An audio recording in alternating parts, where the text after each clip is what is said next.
Chapter 2.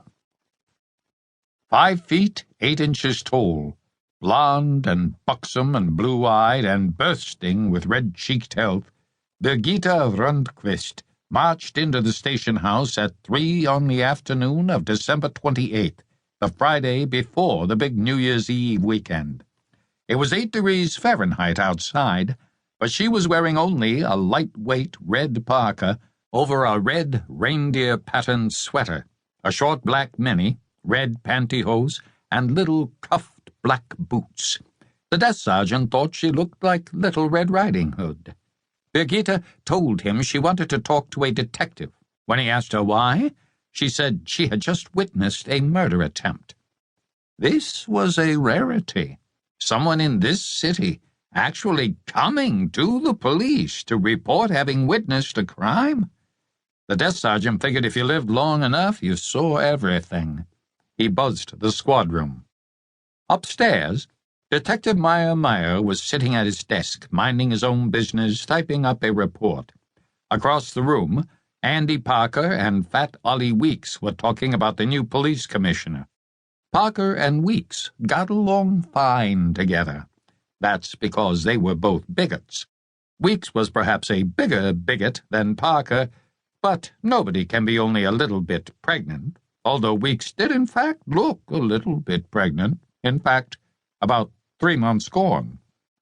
Obese and a trifle smelly, his belly hanging over his belt buckle, his fat, round face set with little pig eyes, Weeks was here visiting his good old buddies at the 8-7, his own bailiwick being the 8-3, all the way uptown in Diamondback.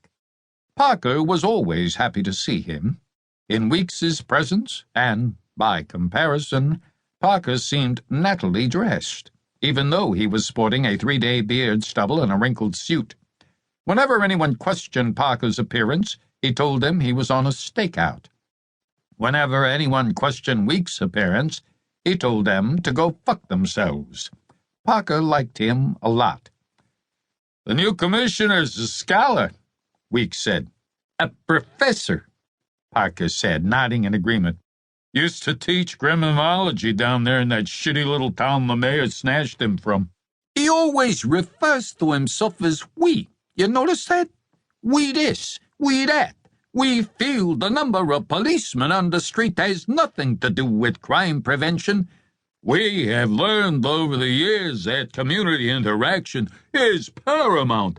We this, we that." "Like he's two people," Weeks said, and turned suddenly to look at Meyer. "You listening to this?" he asked. "Nope," Meyer said. "You ought to," Weeks said. "You might learn a few things about this new commissioner we got." "I know enough about the new commissioner," Meyer said. "Without your people," Weeks said, "there wouldn't be this new commissioner." The new police commissioner was black. So was the mayor. Weeks was saying that if it hadn't been for the Jews in this city, a black mayor wouldn't have been elected, and if a black mayor hadn't been elected, there wouldn't now be a black police commissioner. Meyer himself hadn't voted for the new mayor, but neither the new mayor nor the new commissioner was on anyone's top 10 list at the moment, and it was always easy to blame the failings of one minority group on yet another minority group. Crouched behind his typewriter, pecking out his report with the index fingers of both hands, blue eyes squinting at the page in the roller, bald head gleaming in the late afternoon light that streamed through the grilled windows, Meyer wanted nothing less than an argument about either the new commissioner or the new mayor. He busied himself with indifference.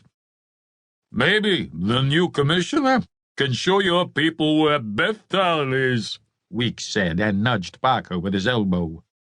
Bethtown was the city's smallest sector, across the River Harb, and reached either by ferry or bridge. Weeks was making a joke. The new